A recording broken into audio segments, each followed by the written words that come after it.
by the looks of my watch, it's officially grave time.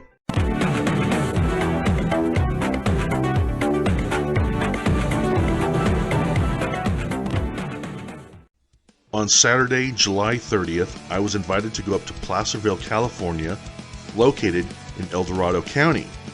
There I met up with Paul Dale Roberts of Halo Paranormal Investigations. There he had a team assembled for the annual UFO hunt. There was a German documentary team there filming something on UFOs, as well as Laurie McDonald, who does hypnotherapy in Sacramento for those who have been abducted by aliens. Altogether, here is some interviews of some of the people that were gathered there, and at the end you will see some evidence that was featured on Good Day Sacramento, Channel 31. Hi, I'm Heather. I'm from Sacramento, and I'm out here today because it's fun to look up and have a mind full of wonder. And have you ever had a UFO experience? Last year here, actually. I was one of the few people that got to see it as it went over, and unfortunately, we were all talking and eating snacks instead of paying attention in what we came here for. And hopefully, well, I probably will do it again, but we're going to try a little harder this time to find exactly what we came for. So go ahead and state your name. Hi, I'm Alexander. I live up here in Placerville. I have had maybe minor experiences with extraterrestrials, but I have known close people to me, siblings, who have, actually I'm trying to find this photo right now, who have captured ships in the air. And I already am open to greater knowledge and things that are around us that are just not, you don't have to always just be able to touch, smell, see, and hear it. There are things that are available for us if you allow that information to come in. So yeah, just to be invited here is just right up my alley because I don't limit my experiences in life. So hi, my name is Lisa. I'm from Roseville, California. I've seen a few things in the sky, probably when I was like maybe in high school, 19, 20 years old. But I do recall a story my grandparents told me. They were driving on a lone road, I think it was Oklahoma, and something was following them for about 10 miles. It was up in the sky, shone a bright light down on them. They got super scared and freaked out, and then it just disappeared. But apparently that same road that they were on, 3 days prior, an old couple was driving. Their car was found, and they never were, so they just completely vanished. So I've always kind of had a fascination in UFOs and paranormal, and so this is up my alley. Hi, my name is Sam Torville. I'm here because I really enjoy the UFOs and extraterrestrials and the whole paranormal bit.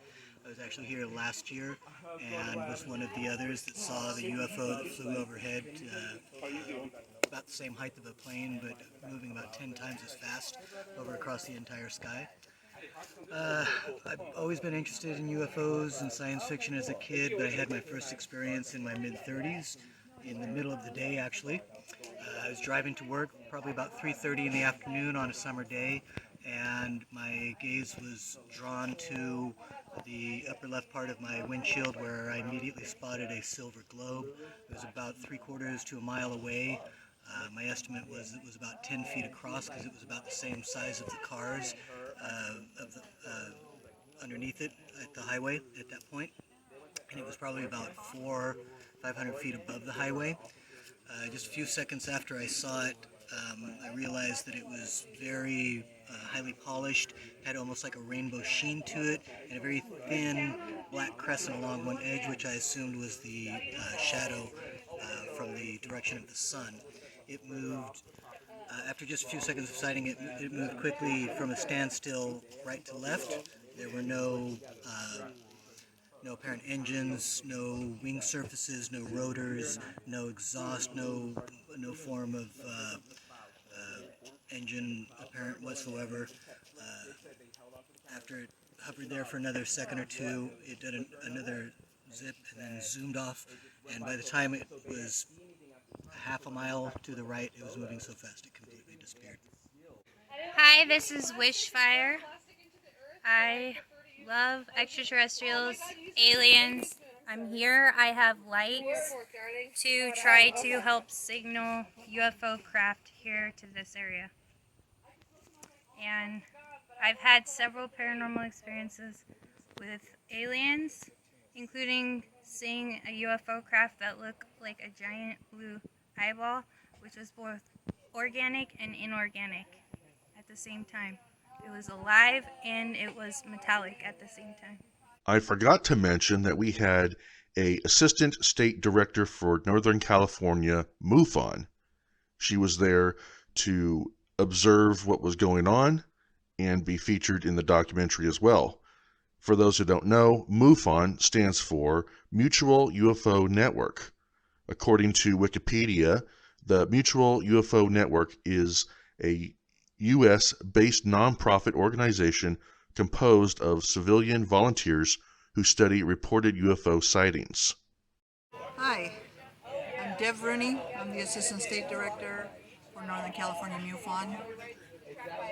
And recently I just put out a book last year. It's on Amazon. It's called UFO Investigator.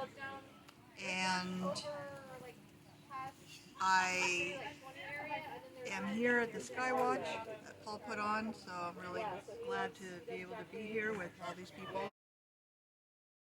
I'm Rick Eddy. I've had a few encounters over the years.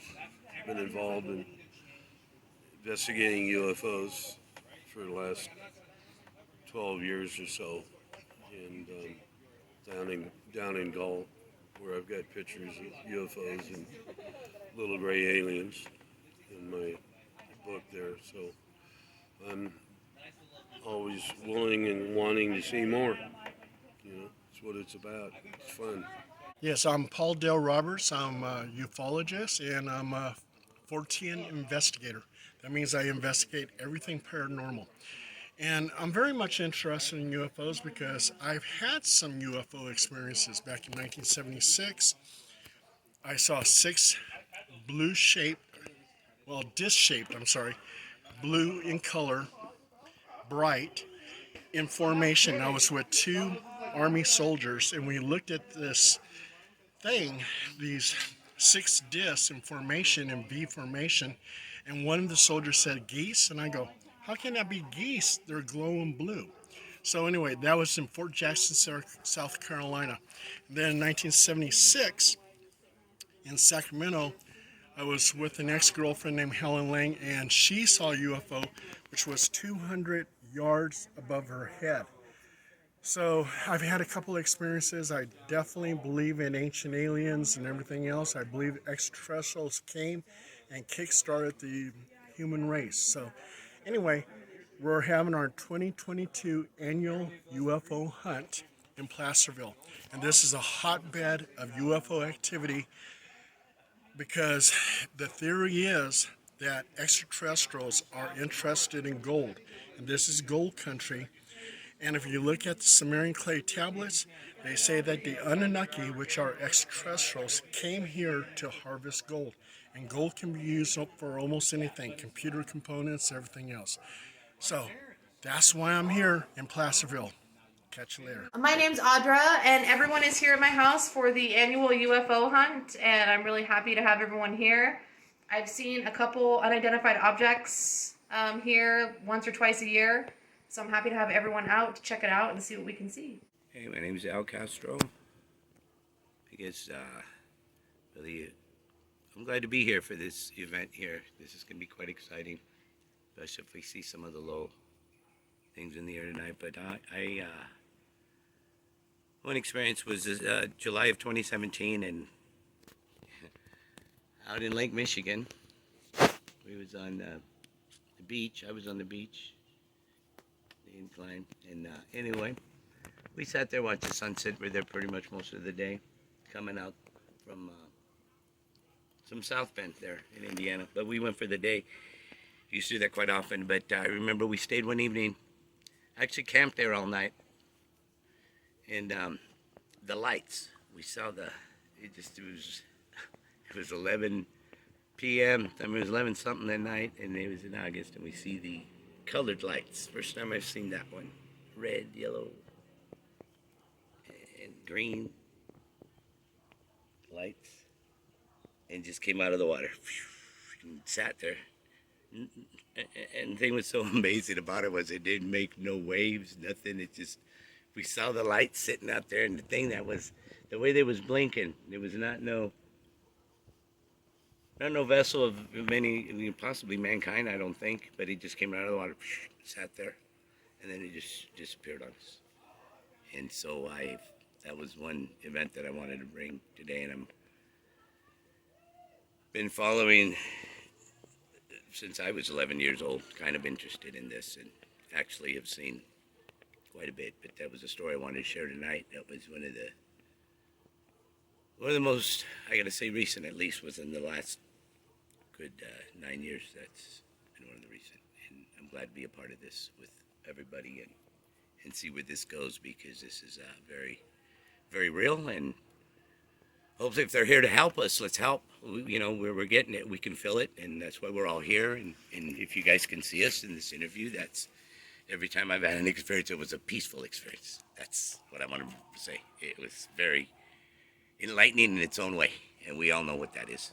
Well, especially when you see it with your own eyes, not on a picture, not on TV, not on YouTube. You know, even you're seeing it yourself. And never recorded anything. It's all up here. It's right here. And that's all I want to share. So we'll see what we see tonight. Okay, yeah, Christian, just out here at the UFO Hunt. I'm Paranormal Soul Brother. Some people call me Xandine. So yeah, I hope to see something tonight. I'm out here with HPI Investigations, and brought a little hardware. Kick back and see what we see. Fun. What's up, man? Xandine, Yes. you've also you had some experiences. You've been to down in Los Angeles, Yeah. and you experienced some UFO activity down there. I've done extensive UFO hunting, San Bernardino Mountains, Los Angeles, pretty much all the states, but there's a hotbed of activity in Los Angeles. I've seen, had mass contact with thousands of UFOs, hundreds, nighttime, daytime, and then sometimes I believe I've even seen the little people that drive them. Got the video footage to prove it. I'll send it to Christian. But yeah, I love UFOs. I'm a UFO nut. You got any questions for me, Christian, man? Appreciate you taking How long time. you been doing this? Well, I'm 55 now, so since about 10 years old, 9 years old, I've been interested in it the whole time. We're searching right now. We're searching. We're trying to find out. The truth is out there. You know what? These folks were in Placerville, top of the hill, and came down to the flatlands to bring us the answers. Kind of like a paranormal UFO version of Moses, maybe. But you know what? Whose man is this? This is Paul here. You know, Halo Paranormal Services. How you doing, sir? Hey, I'm doing good. We did get some good evidence. So Ooh, yeah, I got a little timeline here if you want to hear it. Oh yes, definitely. Okay, timeline. and I'm going to wrap it down real fast. Okay, at 9:20 p.m., supposedly one of the investigators, Mike Ulan, saw a UFO go from left to right. Some other investigator saw a UFO go left to right. I didn't see it, so I couldn't tell you. Someone was taking pictures, and they got some orbs in the pictures. Okay. That could be Orbs. anything. Could be dust or whatever. Right. Yeah, 2 flashes of light. Oh. A large white bird, maybe an owl, does a U-turn and vanishes. Okay. Well, that could mean anything. That could be anything. That could almost be anything. So everything went down up until you guys were watching intently until like 3 in the morning, right? Right. Okay. And then I went in the house and I was taking notes, and my man over here got some evidence. I know. He is known as the Paranormal Soul Brother. That's right. Yes. Okay. Look. We like that. You got the footage. You got the footage. You're moving. Okay. Well, What happened? I say 3 a.m. things started to power up a little bit. Oh, that's the magic hour, 3 o'clock.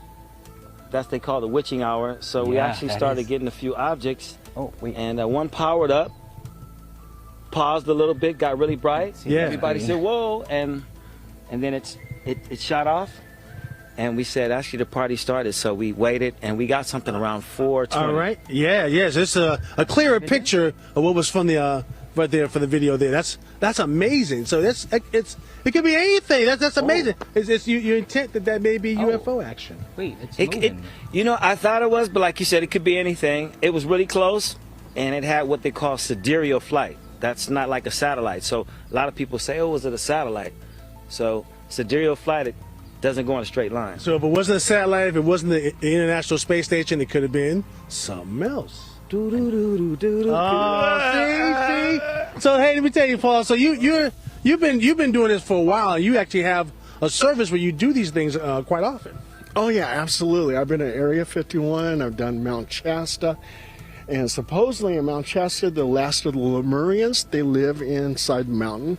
Monterey Bay.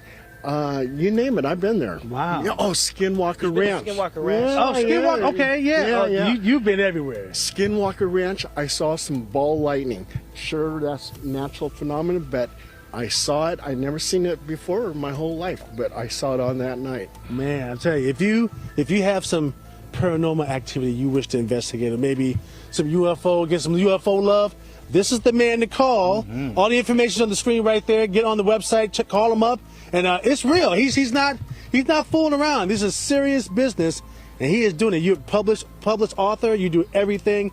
This is the man to call. Yeah, got some answers. And here. this is the man to get the evidence. Oh, the paranormal soul brother. Yeah, man. Yeah. Get down, yeah. Look, there we Back go. over to you guys. Thank you so much to Paul Dale Roberts of Halo Paranormal Investigations for the invite. It was nice meeting a bunch of new people I've never met before. And down below in the comments, I will have links to everyone's pages, from websites to YouTube channels, all that jazz. And as always, thank you for watching this episode of Grave Time. Make sure you subscribe to my channel, hit that notification bell so you can be in the loop of the next Grave Time adventure. Until next time, God bless you all. Have a wonderful day. Bye.